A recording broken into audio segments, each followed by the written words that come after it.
Hi friends, welcome back to our channel. 4ാം ക്ലാസ്സിലത്തെ കൂട്ടുകാർക്ക് നാളെ മാത്സ് ആണ് എക്സാം. അപ്പോൾ മാത്സിൻ്റെ ഒരു ക്രിസ്മസ് എക്സാം മോഡൽ ക്വസ്റ്റ്യൻ പേപ്പറാണ് നമ്മൾ ഈ വീഡിയോയിൽ ഡിസ്കസ് ചെയ്യാൻ ഉദ്ദേശിക്കുന്നത്. ഇത് 2019-20 വർഷത്തിൽ ചോദിച്ചിട്ടുള്ള ഒരു മാത്സ് ക്വസ്റ്റ്യൻ പേപ്പറും കൂടിയാണ്. നമ്മൾ കഴിഞ്ഞ പ്രാവശ്യം ചോദിച്ചിട്ടുള്ള ക്വസ്റ്റ്യൻ പേപ്പർ, അതായത് 2022 ചോദിച്ചിട്ടുള്ള ക്വസ്റ്റ്യൻ പേപ്പർ അപ്ലോഡ് ചെയ്തിട്ടുണ്ട്. അപ്പോൾ കാണാത്ത കൂട്ടുകാരുണ്ടെങ്കിൽ അത് കണ്ടു നോക്കാം. നമുക്ക് നേരെ വീഡിയോയിലേക്ക് കടക്കാം. Our activity number 1, forming tables. A magic show was held in the town for 2 days. 3 shows were there on each day. അപ്പോൾ എന്താണ്, ഒരു മാജിക് ഷോ ടൗണിൽ നടക്കുന്നുണ്ട്. 3 ഷോകളാണ് ഓരോ ദിവസവും. The collection on the first day was 2,050 rupees, 3,010 rupees and 5,060 rupees respectively. And on the second day it was 3,500 rupees, 5,050 rupees and 8,000 rupees. Okay.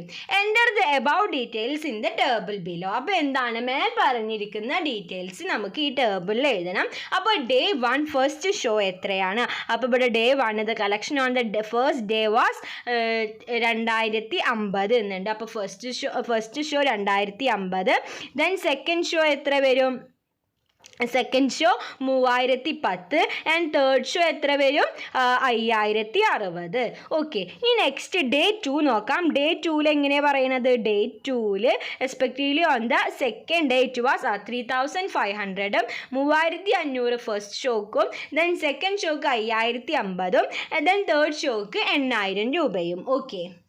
അതിലെ രണ്ടാമത്തെ question, on which day did they get more collection, how much? അപ്പോൾ ഏത് ദിവസമാണ് ഇവർക്ക് കൂടുതൽ collection കിട്ടിയിട്ടുള്ളത്, അത് എത്രയാണ്? അതായത് അപ്പോൾ നമുക്ക് ആദ്യത്തെ ദിവസത്തിൻ്റെ എല്ലാതും കൂടി കൂട്ടി നോക്കാം. 2050 പ്ലസ് 3010 പ്ലസ് 5060 സമം നമുക്ക് എത്ര കിട്ടും?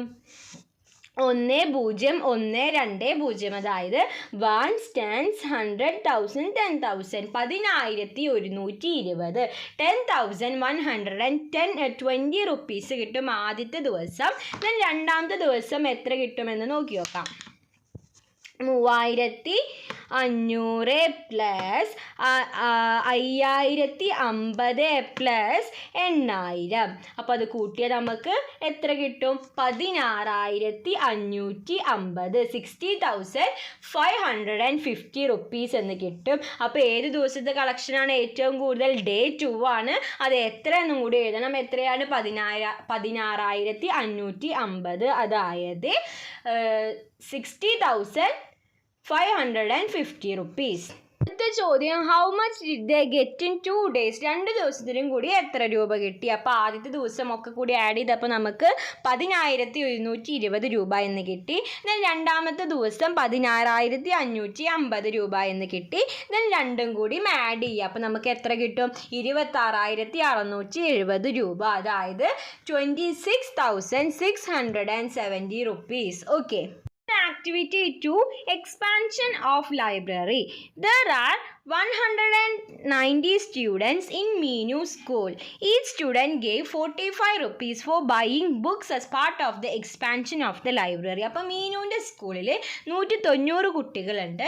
അതിൽ ഓരോ കുട്ടികളും 45 രൂപ കൊടുത്തു. എന്തിനാണ്? ലൈബ്രറിക്ക് ബുക്ക് മേടിക്കാൻ വേണ്ടിയിട്ട് കൊടുത്തു. What is the total amount collected? അപ്പോൾ കിട്ടിയ ടോട്ടൽ എമൗണ്ട് എന്ന് പറയുന്നത് എത്രയായിരിക്കും? അത് കണ്ടുപിടിക്കാൻ നമ്മൾ എന്ത് ചെയ്യണം? 190 ഇൻറ്റു 45 ചെയ്യുക. അപ്പോൾ എത്ര കിട്ടും? 8,550, 8,550 rupees. ഓക്കെ. ഇനി നെക്സ്റ്റ് ബി ക്വസ്റ്റ്യൻ നോക്കാം. How much more money is needed to purchase books for 9,000 rupees? അപ്പോൾ 9,000 rupees ആവാൻ ഇനി എത്ര രൂപ വേണം? ഇപ്പോൾ നമുക്ക് കിട്ടിയിട്ടുള്ളത് 8,550 രൂപ ആണ്. 9,000ലേക്ക് എത്താൻ എത്ര രൂപ വേണം? അപ്പോൾ അത് കണ്ടുപിടിക്കാൻ നമ്മൾ എന്ത് ചെയ്യണം? 9,000ൽ നിന്ന് ഇപ്പോൾ കിട്ടിയ എമൗണ്ട് കുറയ്ക്കുക. അതായത് 8,550 കുറയ്ക്കുക. അപ്പോൾ നമുക്ക് എത്ര കിട്ടും? 450. ഓക്കെ, അതിലെ സി ക്വസ്റ്റ്യൻ നോക്കാം. They purchased 540 story books. The number of poetry books in the library is 280 less than the story books. അപ്പോൾ 540 നിന്ന് 280 കുറച്ചാലുള്ള ലെസ് ദാൻ ആണ് എന്തെന്ന് പറയുന്നത് പോയട്രി ബുക്സ്. അങ്ങനെയാണെങ്കിൽ how many poetry books are there in the library? അപ്പോൾ അത് കണ്ടുപിടിക്കാൻ നമ്മൾ എന്ത് ചെയ്യണം? 514 നിന്നും 280 കുറച്ച് നോക്കുക. അപ്പോൾ നമുക്ക് എത്ര കിട്ടും? 234. അപ്പോൾ നമ്പർ ഓഫ് പോയട്രി ബുക്സ് എന്ന് പറയുന്നത് 234 ആണ്. ദെൻ അടുത്ത activity 3. What is left? 300 mangoes in a basket are filled into 3 boxes. The second box contains 25 mangoes more than in the first box. The third box has 50 mangoes less than the second box. The first box is filled with 65 mangoes. അപ്പോൾ എന്താണ് പറയുന്നത്? 300 mangoes ഉണ്ട്. അത് 3 ബാസ്ക്കറ്റിലാക്കണം. Second ബോക്സിൽ 25 mango കൂടുതലുണ്ട്. First ബോക്സിനേക്കാൾ 25 mangoes കൂടുതലാണ് second ബോക്സിൽ എന്ന് പറഞ്ഞിട്ടുണ്ട്. Then the third box has 50 mangoes less than the second box. അപ്പോൾ സെക്കൻഡ് ബോക്സിൽ ഉണ്ട മാംഗോയിനേക്കാൾ 15 കുറച്ചതാണ് തേർഡ് ബോക്സിൽ. അങ്ങനെയൊക്കെ പറഞ്ഞിട്ടുണ്ട്. The first box is filled with 65 mangoes. അപ്പോൾ ആദ്യത്തെ ബോക്സിൽ 65 മാംഗോ ആണെന്ന് തന്നിട്ടുമുണ്ട്. അപ്പോൾ എന്താണ്? ആദ്യത്തെ ബോക്സിൽ 65 മാംഗോ ഉണ്ട്, അതിൻ്റെ കൂടെ 25 കൂട്ടിയതാണ് രണ്ടാമത്തെ ബോക്സ്. ദെൻ മൂന്നാമത്തെ ബോക്സ് എന്ന് പറയുമ്പോൾ അതിൻ്റെ കൂടെ, അതായത് സെക്കൻഡ് ബോക്സിൽ നിന്നും 15 കുറച്ചതാണ്. ഓക്കെ, അങ്ങനെയാണെങ്കിൽ how many mangoes are there in the second box? രണ്ടാമത്തെ ബോക്സിൽ എത്ര മാംഗോസ് ഉണ്ടായിരിക്കും? അപ്പോൾ രണ്ടാമത്തെ ബോക്സിൽ ഇവിടെ പറയുന്നുണ്ട് the second box contains 25 mangoes more than the first box. അപ്പോൾ ഫസ്റ്റ് ബോക്സിൽ 65 plus 25, 65 plus 25 is equal to 90. അപ്പോൾ സെക്കൻഡ് ബോക്സിൽ 90 മാംഗോസ്. അപ്പോൾ അതിലെ അടുത്ത ചോദ്യം how many mangoes are there in the third box? Third ബോക്സിൽ എത്ര മാംഗോസ് ഉണ്ട്? തേർഡ് ബോക്സിൽ രണ്ടാമത്തെ ബോക്സിൻ്റെ മാംഗോയിൽ നിന്ന് 15 കുറച്ചതാണ് തേർഡ് ബോക്സ്. അതായത് രണ്ടാമത്തെ ബോക്സിൽ ഇപ്പോൾ 90 മാങ്ങകളുണ്ട്. അപ്പോൾ 90 minus 15 is equal to 75 mangoes. Okay, ഇനി രണ്ടാമത്തെ ബി ക്വസ്റ്റ്യൻ നോക്കാം. How many more mangoes are there in the third box than the first one? അപ്പോൾ ഫസ്റ്റ് വണ്ണിനേക്കാൾ എത്ര മാംഗോസ് കൂടുതലാണ് തേർഡ് ബോക്സിൽ? അതായത് തേർഡ് ബോക്സിൽ 75 മാംഗോ ഉണ്ട്, ഫസ്റ്റിൽ 65 എണ്ണമുണ്ട്.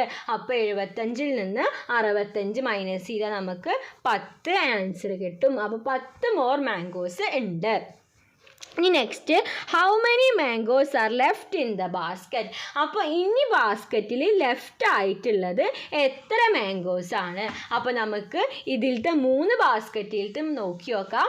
ഒന്നാമത്തെ ബാസ്ക്കറ്റിൽ 65 എണ്ണം ഉണ്ട്, രണ്ടാമത്തേൽ 90 എണ്ണം ഉണ്ട്, മൂന്നാമത്തേൽ 75 എണ്ണം ഉണ്ട്. അപ്പോൾ നമുക്ക് അതൊക്കെ കൂടി ആഡ് ചെയ്ത് നോക്കാം. അതായത് 65 പ്ലസ് 90 പ്ലസ് 75 സമം 230 എന്ന് കിട്ടും. ഇനി ഈ കിട്ടിയ 230നെ 300ൽ നിന്ന് മൈനസ് ചെയ്യുക. 300 മാംഗോസ് ആണ് ടോട്ടലി ആ ബാസ്ക്കറ്റിൽ ഉണ്ടായിരുന്നത്. 230 എണ്ണം ഇപ്പോൾ നമ്മൾ ഓരോന്നേക്കുമാക്കി വെച്ചു. അപ്പോൾ ബാക്കി കിട്ടാൻ 300 മൈനസ് 230 സമം 70. അടുത്ത ആക്ടിവിറ്റി 4 പെരിമീറ്റർ. അപ്പോൾ പെരിമീറ്ററുമായി സംബന്ധിച്ച ഒരു ആക്ടിവിറ്റിയാണ് ആക്ടിവിറ്റി 4. അപ്പോൾ 2 റെക്റ്റാങ്കിൾസ് തന്നിട്ടുണ്ട്. What is the perimeter of first rectangle? ഫസ്റ്റ് റെക്റ്റാങ്കിളിൻ്റെ പെരിമീറ്റർ എത്രയാണ്? പെരിമീറ്റർ എന്ന് പറഞ്ഞാൽ എന്താ? ചുറ്റുമുള്ള അളവ്. അപ്പോൾ 2 സൈഡ് തന്നിട്ടുണ്ട്. അപ്പോൾ ഓപ്പോസിറ്റ് സൈഡും 12ൻ്റെ ഓപ്പോസിറ്റ് സൈഡും 12 വരും, 5ൻ്റെ ഓപ്പോസിറ്റ് സൈഡും 5 എന്ന് വരും. അതായത് 12 പ്ലസ് 5 പ്ലസ് 12 പ്ലസ് 5 സമം എത്ര കിട്ടും എന്ന് നോക്കി നോക്കാം. എല്ലാതും കൂടി ആഡ് ചെയ്ത് നോക്കാം. 12 പ്ലസ് 5 പ്ലസ് 12 പ്ലസ് 5 സമം 34 എന്ന് കിട്ടും. അപ്പോൾ 34 സ്ക്വയർ സെൻറ്റിമീറ്റർ പെരിമീറ്റർ. യൂണിറ്റ് എഴുതണം, സ്ക്വയർ സെൻറ്റിമീറ്റർ ആണ് ഇവിടുത്തെ പെരിമീറ്റർ എന്ന് പറയുന്നത്. ഓക്കെ, നമുക്ക് പെരിമീറ്റർ ഇങ്ങനെയും കാണാം, ഇനി 2 × L+B പറഞ്ഞ ഇക്വേഷൻ വെച്ചിട്ടും കാണാം. അപ്പോൾ അതെങ്ങനെയാണെന്ന് വെച്ചാൽ കൂട്ടുകാർ ചെയ്താൽ മതി. ഓക്കെ, ഇനി രണ്ടാമത്തെ B question, if the perimeter of the second rectangle, രണ്ടാമത്തെ റെക്റ്റാങ്കിളിൻ്റെ പെരിമീറ്റർ എന്ന് പറയുന്നത് 22 സെൻറ്റിമീറ്റർ ആണെങ്കിൽ എത്രയായിരിക്കും അതിൻ്റെ ലെങ്ത്ത് എന്ന് പറയുന്നത്? അത് നമ്മൾ എങ്ങനെ കണ്ടുപിടിക്കുക? എല്ലാതും കൂടി കൂട്ടിയാൽ നമുക്ക് 22 കിട്ടണം. ഒരു സൈഡ് 5 ആണ് തന്നിട്ടുണ്ട്, അപ്പോൾ ഇതിൻ്റെ ഓപ്പോസിറ്റ് സൈഡും 5 ആയിരിക്കും. അപ്പോൾ 5 + 5 10 എന്ന് കിട്ടി. ആ 10 എന്ന് കിട്ടി. ഇനി 2 സൈഡ് കൂട്ടിയാൽ നമുക്ക് ബാക്കിയുള്ളതും കിട്ടണം. ടോട്ടൽ 22 ആണ്. അപ്പോൾ 22 - 10 ചെയ്താൽ നമുക്ക് എത്ര കിട്ടും? 12 എന്ന് കിട്ടും. അപ്പോൾ 12ൻ്റെ പകുതി എന്ന് പറയുന്നത് 6 ആയിരിക്കും. അപ്പോൾ ഒരു സൈഡ് എത്ര ലെങ്ത്ത് എന്ന് പറയുന്നത് 6 സെൻറ്റിമീറ്റർ ആയിരിക്കും. അപ്പോൾ കൂട്ടുകാർ നോക്കുക, 6 + 5 + 6 + 5 സമം എത്ര കിട്ടി? 22 എന്ന് കിട്ടി. ഓക്കെ, ഇനി നമുക്ക് അടുത്ത ക്വസ്റ്റ്യൻ എന്താണെന്ന് നോക്കി നോക്കാം. അടുത്ത C question, if the 2 rectangles R joined as long as the figure, what is it perimeter? അപ്പോൾ ഇപ്പം നേരെ തന്നിരിക്കുന്ന 2 ട്രയാങ്കിൾസും കൂടി കൂട്ടി യോജിപ്പിച്ചാൽ എത്രയായിരിക്കും ഇതിൻ്റെ പെരിമീറ്റർ എന്ന് പറയുന്നത്? നമ്മൾ ആദ്യത്തെ റെക്റ്റാങ്കിൾ എടുത്ത് നോക്കാം. ആദ്യത്തെ റെക്റ്റാങ്കിളിൻ്റെ ലെങ്ത് എന്ന് പറയുന്നത് 12 സെൻറ്റിമീറ്റർ ആണ്. ദെൻ അതിൻ്റെ ബ്രെഡ്ത്ത് എന്ന് പറയുന്നത് 5 സെൻറ്റിമീറ്റർ ആണ്. അപ്പോൾ 12 എഴുതി, 5 എഴുതി. ഇനി അപ്പുറത്തെ റെക്റ്റാങ്കിൾ വെച്ച് നോക്കുമ്പോൾ അതിൻ്റെ ലെങ്ത് എന്ന് പറയുന്നത് എത്ര സെൻറ്റിമീറ്റർ ആണ്? 6 സെൻറ്റിമീറ്ററും ബ്രെഡ്ത്ത് രണ്ടിനും സെയിം ആണ്. ബ്രെഡ്ത്ത് എത്രയാണ്? 5 സെൻറ്റിമീറ്ററും. അപ്പോൾ നമ്മൾ എല്ലാതും കൂടി കൂട്ടി നോക്കുക പെരിമീറ്റർ കാണാൻ. അപ്പോൾ 12 + 6 + 5 + 6 + 12 + 5 സമം 46 കിട്ടും. അപ്പോൾ പെരിമീറ്റർ എന്ന് പറയുന്നത് 46 സ്ക്വയർ സെൻറ്റിമീറ്റർ. ഓക്കെ, അപ്പോൾ ഇത്രയും ആക്ടിവിറ്റീസ് ആയിരുന്നു ഈ ക്വസ്റ്റ്യൻ പേപ്പറിൽ ഉണ്ടായിരുന്നത്. അപ്പോൾ കൂട്ടുകാർക്ക് ഈ വീഡിയോ യൂസ്ഫുൾ ആയി എന്ന് വിചാരിക്കുന്നു. Thanks for watching.